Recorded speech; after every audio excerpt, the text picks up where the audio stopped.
그 배구 대표팀 감독을 했던 김호땡이라는 사람이 있습니다. 올해로 만 65세입니다. 이 사람이 작년에 배구협회로부터 현직 대표팀 감독인데 자격정지 1년 징계를 받았습니다. 이 배구인은 아마 대부분 다 아실 겁니다. 70년대 중반부터 유명한 대표팀 세터였고, 배구에서 가장 중요한 게 이 세터잖아요. 볼백업을 하고 공격의 방법을 정하는 사람이기 때문에 굉장히 중요합니다. 하여튼 십몇 년을 대표 선수하고 이탈리아의 프로배구 팀으로 가서 2부 리그를 일부로 승격시키는데 그 큰 공을 세우고 이탈리아 배구 리그 MVP도 하고 나중에는 감독도 하고 우리나라에 와서도 여러 차례 감독하고 각 팀의 대표팀 감독도 했어요. 근데 그 전까지는 2018년 전까지는 대표팀 감독이 자기 팀 감독을 하다가 선수들 다 모아가지고 일시적으로만 대표팀 감독도 감독을 한 거예요.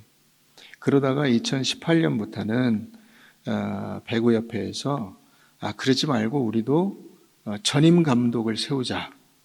그래서 전임 감독 계약을 하는 겁니다. 전임 감독은 뭐냐면 다른 감독 안 하고 대표팀 감독만 하라는 거예요. 그래서 대표팀에서 이제 그 배구협회에서 보수도 주고 이렇게 하는 거죠. 그런데 그 계약 조건에 2년간 계약을 하면서 2년 동안 다른 팀 감독은 맡지 않는다 이렇게 했는데 딴 팀하고 계약을 한 거예요. 이게 이제 한 번이면 그냥 죄송합니다 하고 넘어갈 일이지만은 그동안 이런 일들이 여러 번 있었던 거예요, 이 사람이. 그래서 예를 들어서 자기가 감독을 하고 있는데 다른 팀 감독을 이제 구한다는 신생팀이나 이런 데서 알려지잖아요. 감독할 사람. 그러면 그쪽에다 지원을 해요.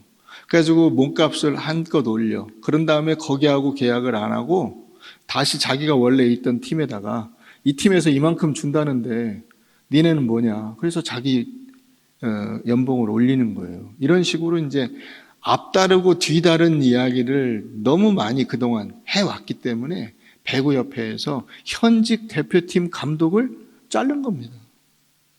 자격정지 1년으로 퇴출시킨 거죠. 그 사건에 대해서 한 배구인이 이렇게 이야기를 했습니다. 한국 배구계의 전설인데 배구계에서 퇴출된다는 것이 너무 안타깝다. 배구계에서 받은 사랑을 봉사와 모범으로 돌려줘야 될 나이에 아직도 돈보다 더 귀한 것이 가치가 있는 것이 있다는 것을 모른다는 사실이 너무 안타깝다 하는 얘기를 했어요. 여러분, 우리가 나이 들면서 이제 연말이 되어 갑니다만 벌써 12월 이제 접어들잖아요. 나이가 점점 들어가고 세월이 지나가면서 우리가 느끼는 가장 큰 부담이 있습니다. 그 부담은 뭐냐면 내가 나의 삶을 통해서 주변에 있는 사람들에게 본을 보이는 사람이 되고 있는가 하는 거예요.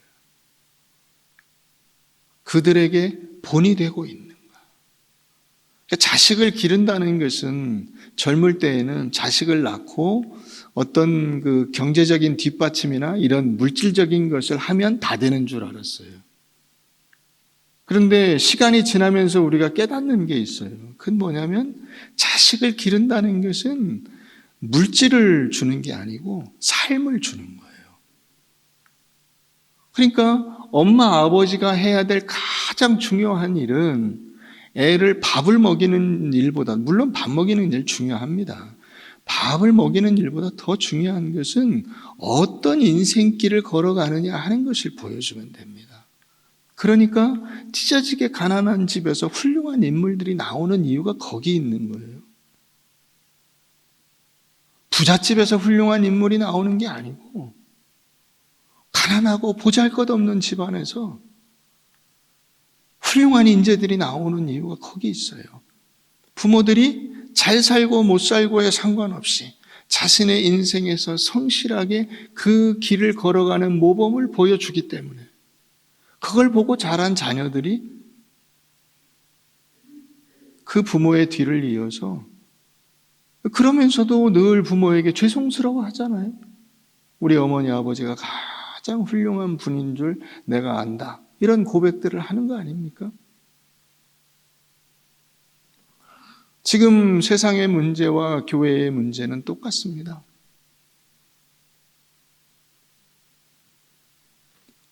문제에 대한 피상적인 답을 알고 있어요. 그런데 그 답대로 내가 살아낼 의지와 능력이 없어요.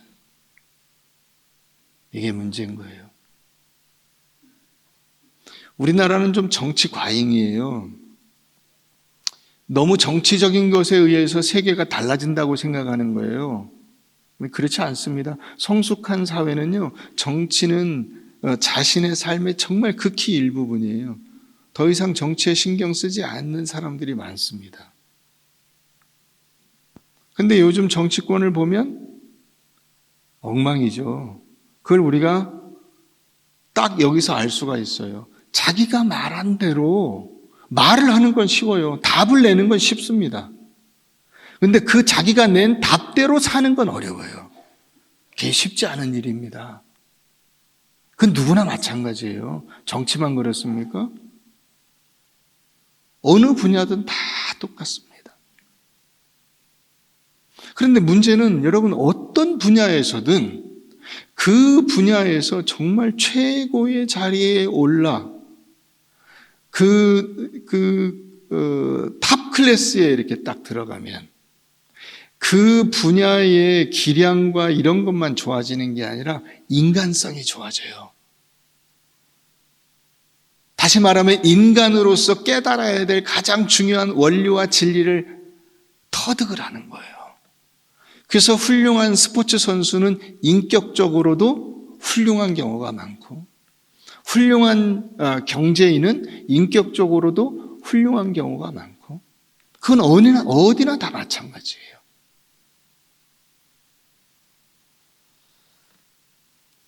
우리가 믿는 공동체 안에서도 이 문제를 가지는 것이죠. 자신이 본을 보이지는 못하면서 정답을 말하는 것으로 역할을 대신하는 경우가 많습니다. 이게 참 어려운 일입니다. 저도 오늘 말씀을 준비하면서 저 자신을 돌아보고 기도하고 하나님 앞에 죄송한 마음을 금할 수 없어요. 설교는 여러분 말이 다가 아니거든요. 내가 뱉은 말대로 사는 게 핵심이죠. 그러니까 목회는 언제 판가름이 나냐면 목회를 다 마치고 나서 판가름이 나는 거예요.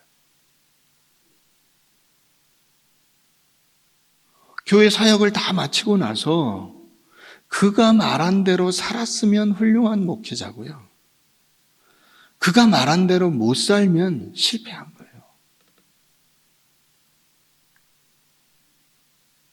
그건 자기 개인 사역의 실패입니다.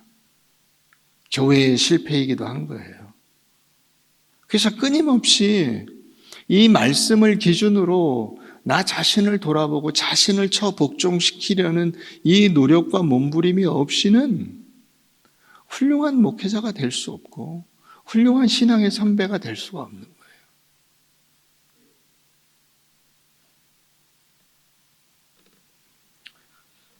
오늘 우리가 그리스도의 고난의 증인이라고 하는 이 신앙의 본질과 더불어서 교회 공동체의 어른이 된다는 이 두 가지를 같이 생각해 보면서 결국 이 신앙의 본질과 어른이 된다는 것의 핵심적인 이 기준이 뭐냐?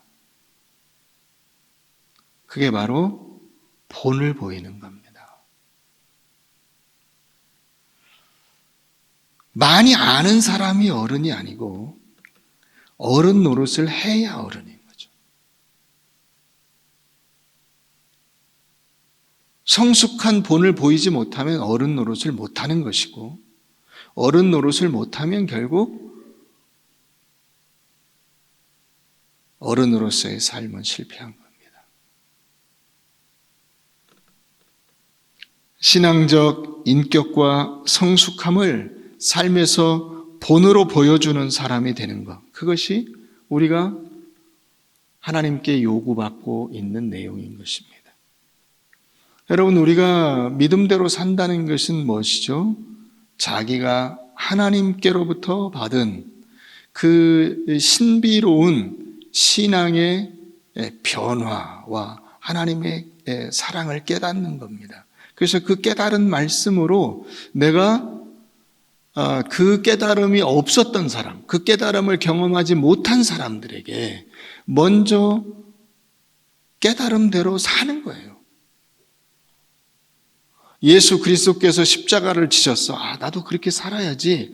그래서 그 십자가를 지는 삶을 사는 거예요. 그 십자가는 뭐죠? 고난을 견뎌내는 거예요. 묵묵히.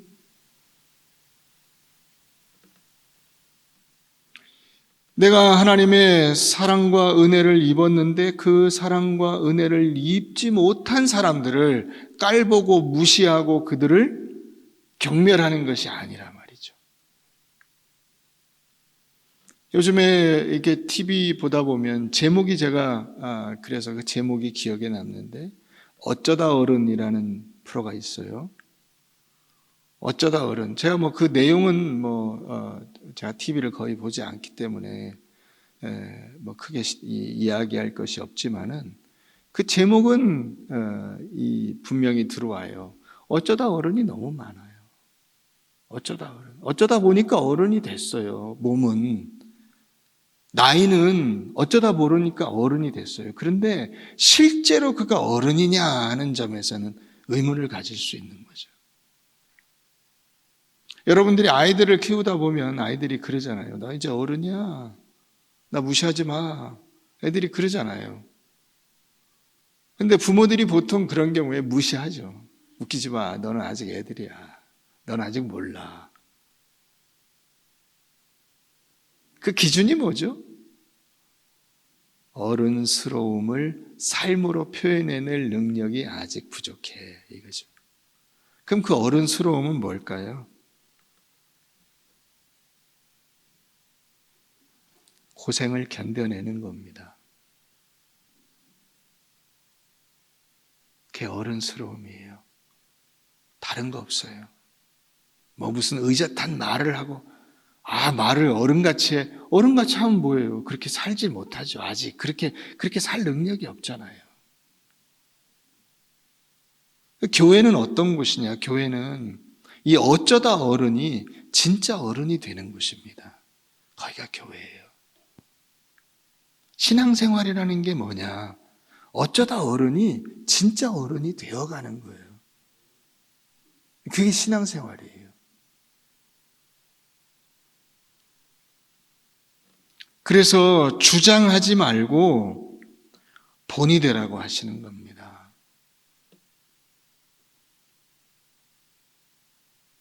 여기 장로들이라는 것은 목사, 장로, 그 다음에 교회의 주요 지도자급에 있는 사람들을 전체적으로 아우르는 개념으로 생각을 하면 되겠습니다. 먼저 은혜를 받고 하나님의 말씀대로 산다고 하는 여러분들이요, 다른 사람들에게 여러분들의 어떤 생각이나 이런 것을 강요하지 말고, 주장한다는 건 강요하고 막 압박을 한다는 거예요. 그거 하지 말고 삶으로 본을 보여라. 애들 보는 데서 뭣도 못 마신다 그러죠. 그걸 해야 돼요. 그래서 애들 보는 데서는 이런 거 해서는 안 돼. 그거를 자기가 자제하고 이건 애들이 보는 거니까 내가 잘 해야 돼. 그걸 해야 되는 거죠. 이걸 잘하면 되는 거예요. 하지 말아야 될 것 하지 말고 해야 될 걸 하면 되는 거예요. 그걸 내가 나의 삶 속에서 실제로 실천해 가면 되는 거예요.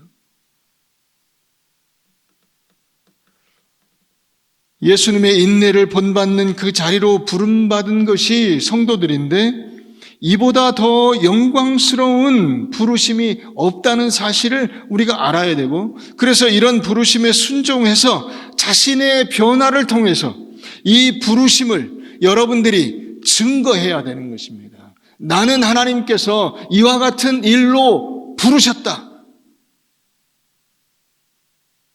자랑할 필요는 없어요. 그걸 가면 됩니다.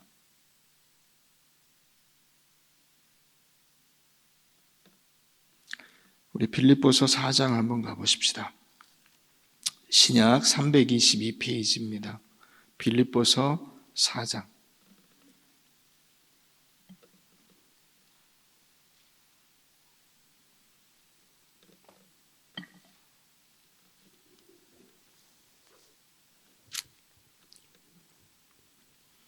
빌립보서 4장 8절 이하 말씀을 보겠습니다.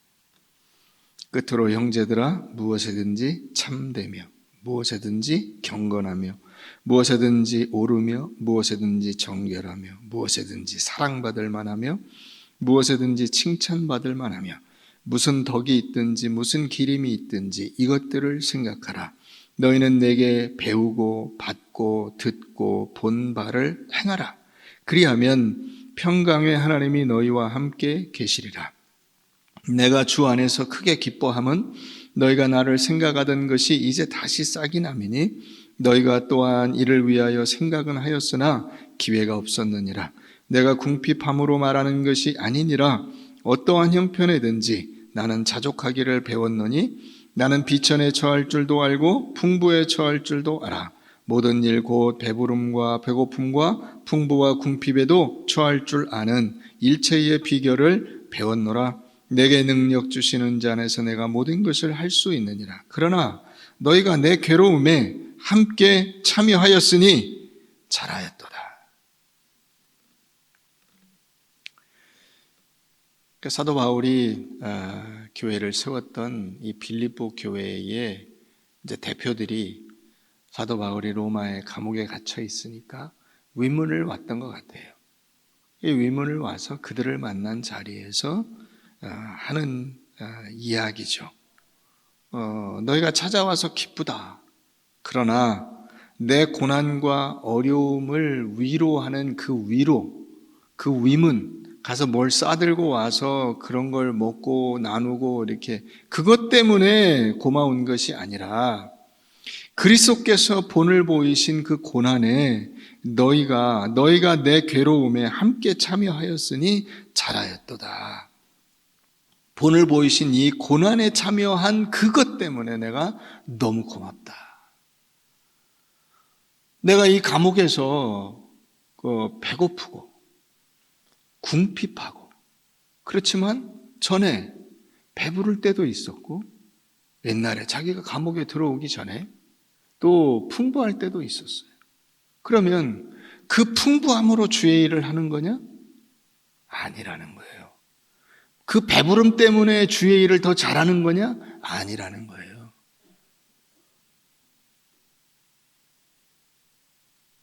여러분, 우리가 이걸 잘 알아야 돼요. 내가 좀 잘 산다는 그것 때문에 주의 일을 잘할 수 있냐? 아니에요. 내가 그럼 못 사는 것 때문에 주의 일이 막히냐? 아니에요. 전혀 아니에요. 그거 상관이 없어요. 잘 살고 못 살고에 상관이 없고 높은 자리에 있고 낮은 자리에 있고가 상관이 없고 뭐 잘 나가고 못 나가고 상관이 없어요. 성공과 실패 상관이 없어요. 성공해도 성공한 것 때문에 주님의 일이 잘 되는 거 아니고 실패한 것 때문에 주님의 일이 실패하는 게 아니에요. 오히려 하나님은 그 실패로 보이는 그 일을 통해서 역사하신 거예요. 그게 부활이에요.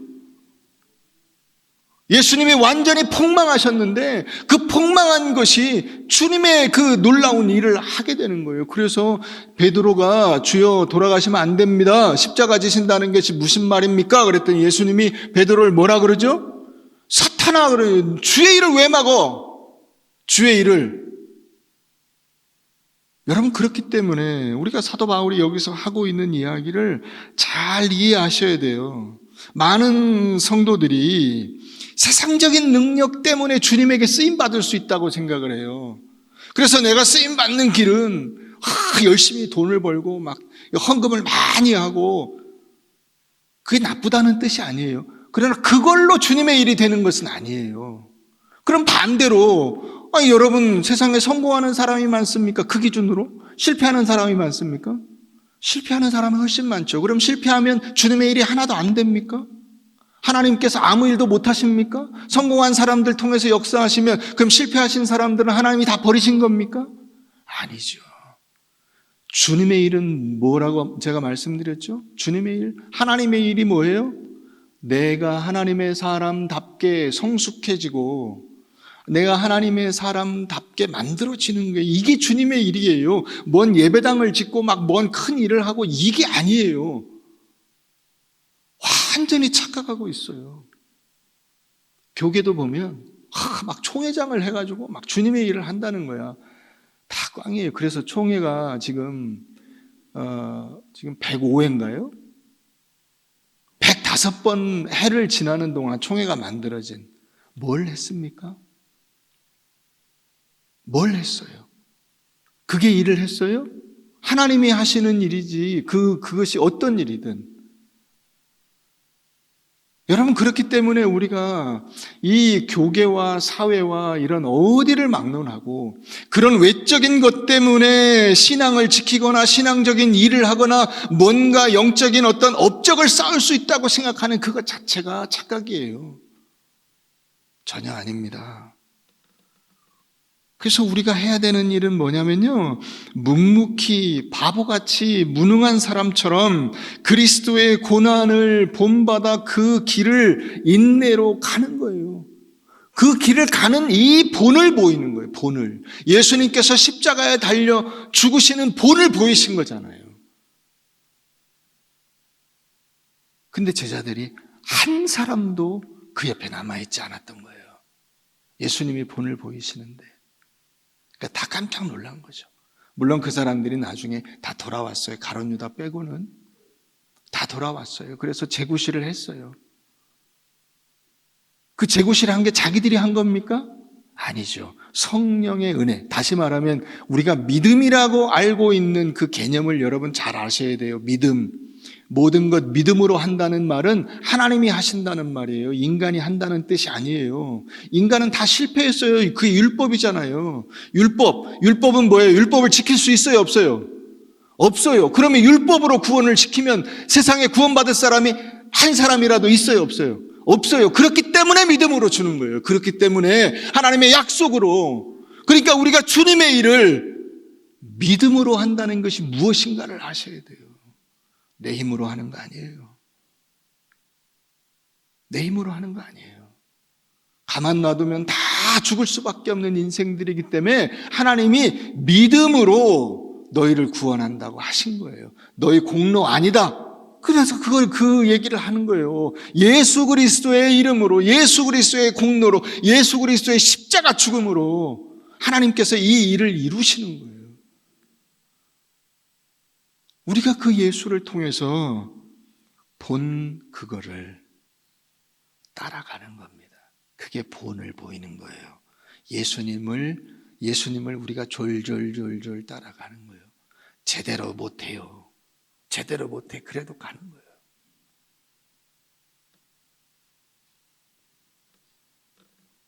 그러니까 여러분, 우리의 인생 속에서 내가 좀 잘나고 배웠으면 잘나고 배운 대로, 내가 좀 못나고 못 배웠으면 못나고 못 배운 대로, 그건 그냥 여러분 자연 풍경하고 똑같은 거예요. 멋있는 경치도 있지만 그냥 다 그저 그런 경치도 있잖아요. 그렇게 인생이 다 이게 하나님께서 부르신 거예요.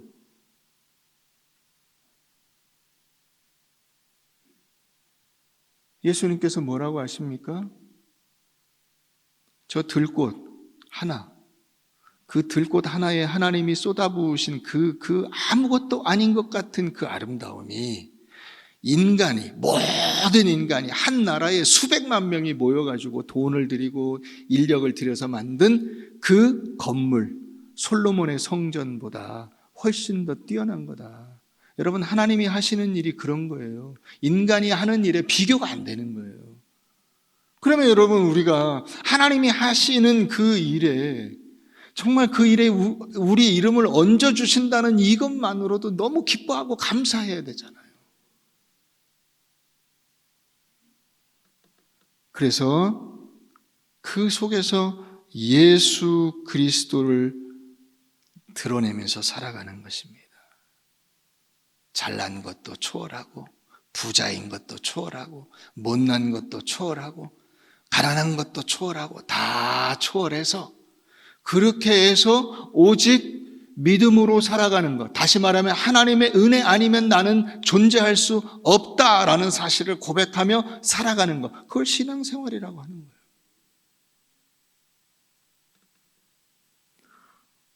많은 사람들이 신앙생활을 왜 하냐? 세상의 힘으로 얻을 수 없는 그것을 믿음의 힘으로 얻는다. 그래서 목표물은 예수가 아니고, 목표물은 하나님이 아니고, 목표물은 뭐예요? 세상의 물질이에요. 그래서 기독교 신앙이 무당화되는 겁니다. 비나이다가 되는 거고, 목사들이 나와서 구판을 벌이고 그러는 거예요. 기독교 무당이 얼마나 많은가 몰라요.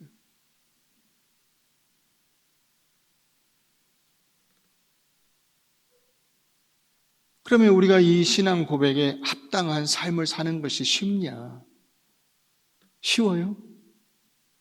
어렵죠. 어려워요. 그 어렵고 힘들다는 것을 회피하지 마세요. 네. 누구한테 그거를 이렇게 전가하려고 하지 마세요. 전가하려고 하지 마세요. 나라와 민족 위정자 그런 거 여러분 신경 쓸 필요 없어요. 그거하고 상관없어요. 내가 만들어져야 되잖아요. 내가 하나님의 믿음의 사람으로 세워지고 내가 하나님의 믿음의 사람답게 사는 거잖아요. 그러면 나라와 민족 그걸 무시해서가 아니라 그게 우리의 기도의 제목으로, 주요한 기도의 제목으로 등장할 이유가 없어요. 주요한 기도의 제목은 뭐여야 되죠? 이런 거예요. 주장하는 자세로 살지 않게 하시고, 하나님, 내 아내에게, 남편에게, 자녀에게 믿음의 본이 되게 해주십시오. 그런 삶을 살게 해주십시오. 그게 내가 급선무잖아요. 그게 안 되는 거잖아요. 지금 내가 집에서. 그렇잖아요? 제일 어려운 게 뭐죠? 가면 쓸 수 없는 곳에서 제대로 사는 게 제일 어려운 거예요. 여러분, 집에서, 직장에서, 교회에서 같이 이렇게 친밀하게 지내면 가면이 벗어집니다. 거기서 믿음대로 사는 게 쉬운 일이 아니에요. 거기서. 남편에게 훌륭한 신앙인으로 인정받기 쉽지 않고, 아내에게 훌륭한 신앙인으로 인정받기 쉽지 않고, 자식들에게 혹은 부모님에게 좋은 신앙을 가진 부모님, 좋은 우리 자녀들만큼 믿음 좋은 애들 없습니다. 이렇게 인정받기가 쉽지 않습니다. 왜요? 가면이 벗어졌잖아요. 다 알잖아요. 어떻게 생각하고 어떻게 말하고 어떻게 행동하고 다 알잖아요.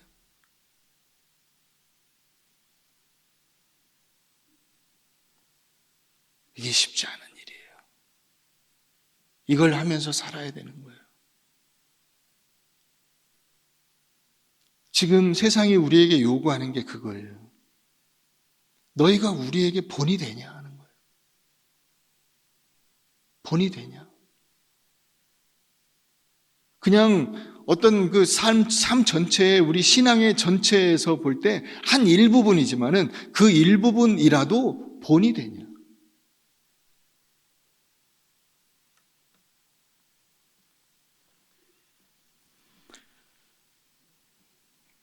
제 친구 중에 조용선 목사라는 목사가 있어요.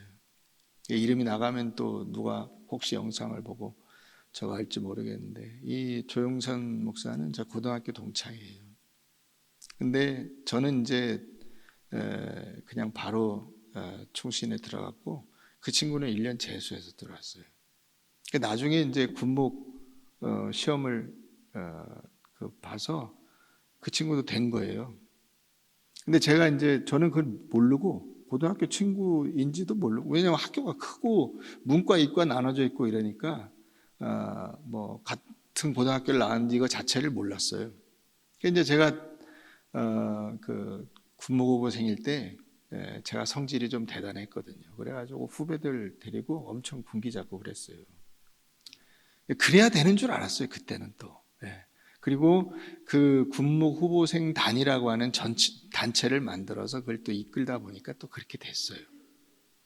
그래서 이제 어느 날은 후배들 데리고 이제 막 그런 훈련을 하고, 그리고서 이제 쉬는 시간에 제가 이제 음료수 사주면서 이제 같이, 그때는 뭐 쿨피스 이런 거 먹을 때 쿨피스 환타 이런 거 사다가 이제 하나씩 한 잔씩 주면서 먹고 힘내라 뭐 격려하고 이러면서 고등학교를 물어봤더니 그 친구가 같은 고등학교를 나온 거예요. 그러면서 자기 1년 재수했다는 거야. 보통 재수한 애들이 또 이런 거 물어볼 때는 또 꼭 얘기하잖아. 나 그렇게 호락호락하지 않아. 이래서 그 얘기를 하는 거죠. 재수했다는 거예요. 그럼 나하고 친구잖아. 그래서 이제 그때는 저는 아무 소리 안 하고 그냥 있다가 나중에 이제 다 끝나고 제가 따로 불렀어요. 나도 너하고 같은 학교 나오고 친구였다. 그런데 이건 그냥 둘이만 알자. 그리고 이제 지나갔어요. 이제 그 군에서 저는 오래 있었고, 그 친구는 이제 제 1년 뒤에 임관해서 3년 근무하고 이제 전역해서 나갔어요. 그리고 이제 연락이 끊겼다가 최근에 얼마 전에 제가 그 어디 인터넷 사이트에서 이제 본 거예요. 그랬더니 보니까 이제 자기 그 이렇게 뭐 상세한 내용은 아니지만은 그동안 지내온 거를 제가 이제 추측해 볼 수가 있더라고요. 2000년에 중국 선교사로 나가서 2018년까지 열심히 선교 사역을 했더라고요. 그리고 2018년에 중국 정부의 그 추방 조치에 의해서 쫓겨났어요. 중국에서. 지금 중국에서 제대로 선교 활동하면 다 쫓겨납니다. 네. 쫓겨나서 이제 2018년에 이제 우리나라에 왔더라고요. 근데 그 이제 내용 중에 뭐 그걸 얘기하려고 하는 것은 아니고, 이 친구와 그 선교사님이 18년을 중국에서 사역을 하는 동안에 자기가 하는 말이에요. 자기 사역의 결실은 4명이라는 거예요. 4명을 키웠대요.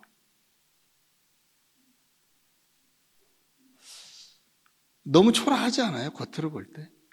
야, 18년을 사역을 했는데 4명 키워냈냐. 이를테면 그게 그런 거예요.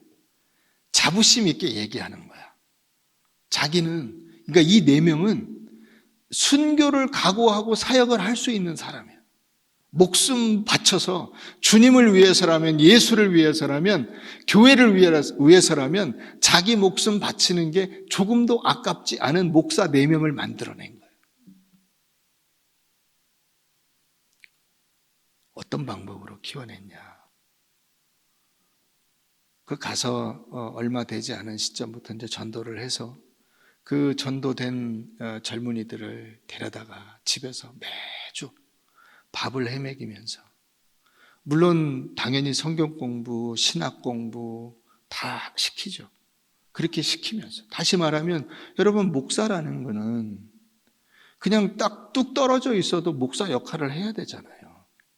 책을 들고 다닐 수는 없잖아. 그렇지 않아요? 복음을 전하는 게 막 이 책장을 다 짊어지고 다닐 수는 없잖아요. 그러니까 머릿속에 그 들어있어야 되잖아요. 그거를 자기가 중국말로 이 중국 사람들에게 가르쳐서 그걸 집어넣고 그 다음에 사는 걸 보여줘야 되잖아요. 집에서 매일 매주마다 불러가지고 밥 먹이고 그 식구들이 사는 걸 보여주는 거예요. 때로는 부부싸움을 하기도 하고 때로는 아이들 꾸중하기도 하고 이렇게 하는 모습을 그대로 본 거예요. 그 모범을 보이는 그 일을 통해서 4명의 목사를 길러낸 것이 자기의 사역의 결과라고 이야기하는 거예요. 제가 참 은혜 받았어요. 아, 그렇구나.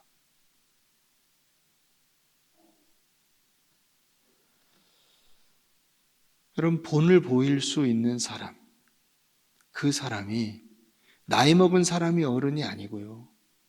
이 본을 보일 수 있는 사람, 이 사람이 어른이에요.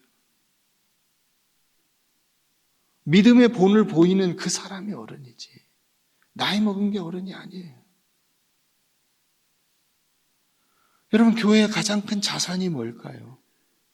사람이 많은 게 아닙니다.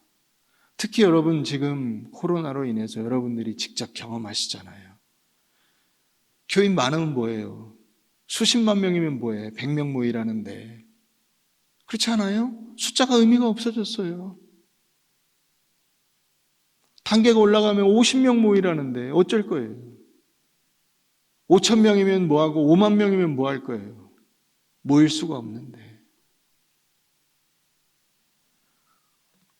어떤 교회가 큰 교회냐?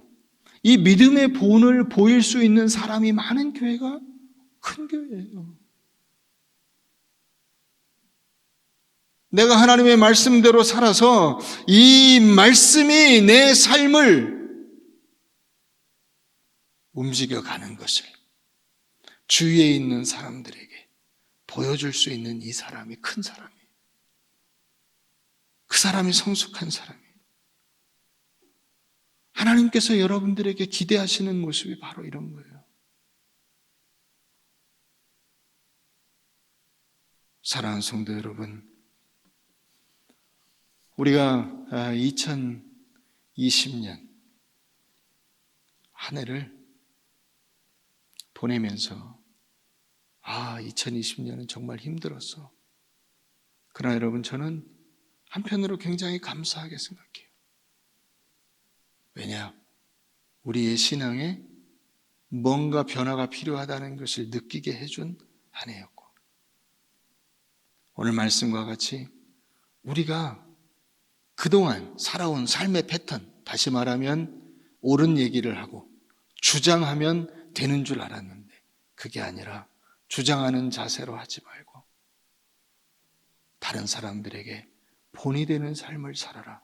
이것을 깊이 깨닫게 해준 한 해다. 감사하죠. 감사하죠. 여러분들, 옆에 있는 여러분들의 아내에게, 남편에게, 자녀에게, 부모님에게, 우리 교우들에게 서로 좋은 신앙의 본이 되어 가실 수 있기를 주의 이름으로 축원합니다.